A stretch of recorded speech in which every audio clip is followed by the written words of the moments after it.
is the story of Sir Cleges and the Cherries.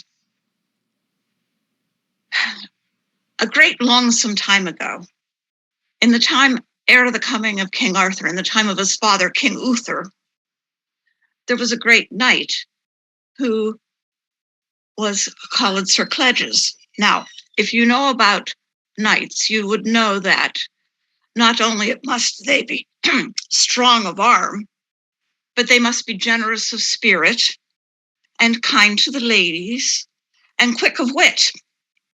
And Sir Cleges was all of these.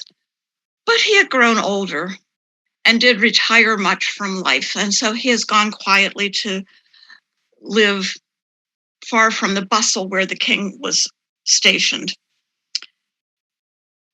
But he remained so very generous of spirit that when any would come unto him and say, oh, I am in need and I have this, that he would give from his own pocket for those to support them and to keep them.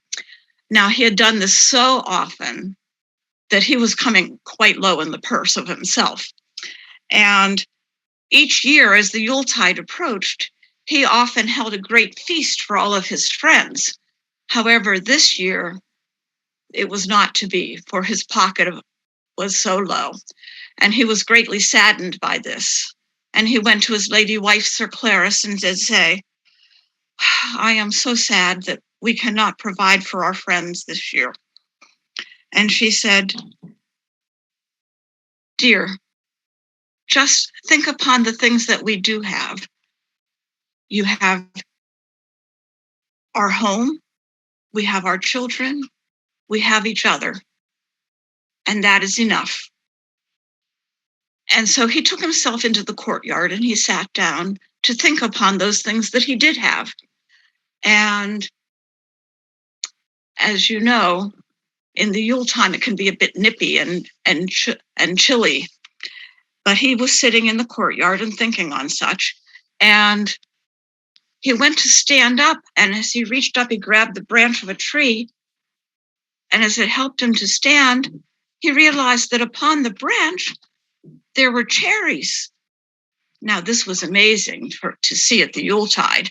And he called his lady wife, Lady Clarice, do come here and see what has happened.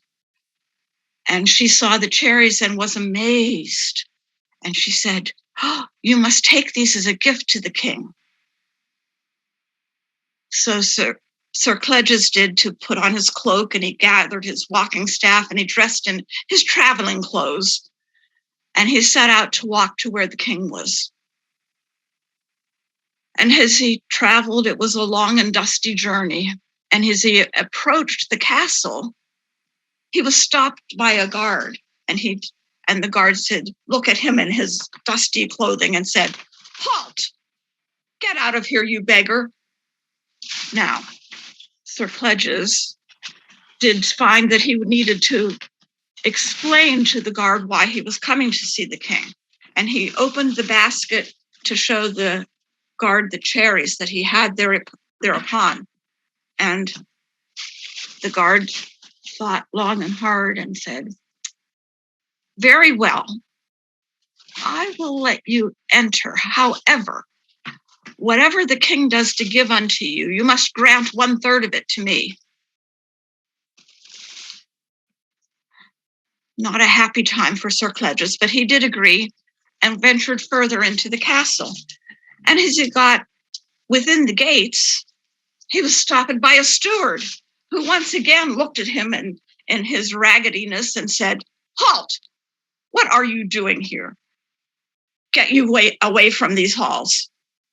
And once again, Sir Cleges showed the cherries, and the steward, who was amazed, said, very similar to the guard, he said, very well, I will let you enter, but whatever the king does to grant you, you must give 1/3 unto me.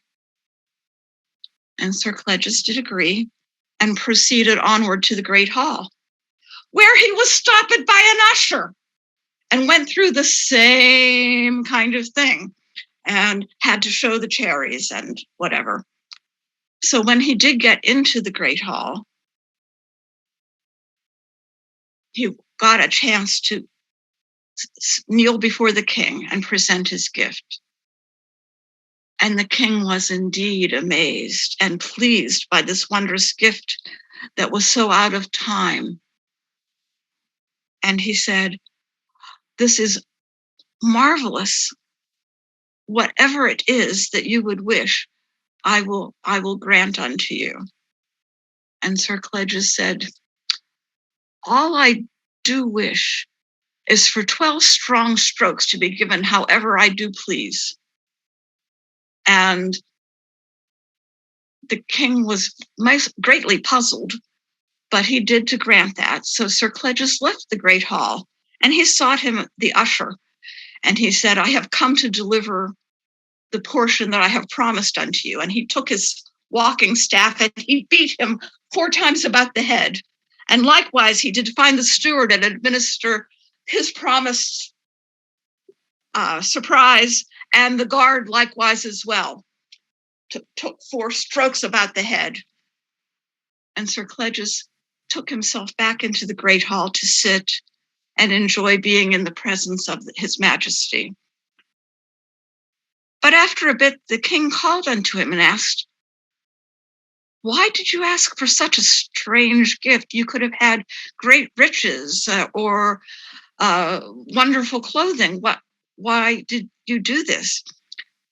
So Sir Cleges told of those who supposedly would serve the king, but were greedy, and how he had figured a way to grant them differently than what they had wished to have.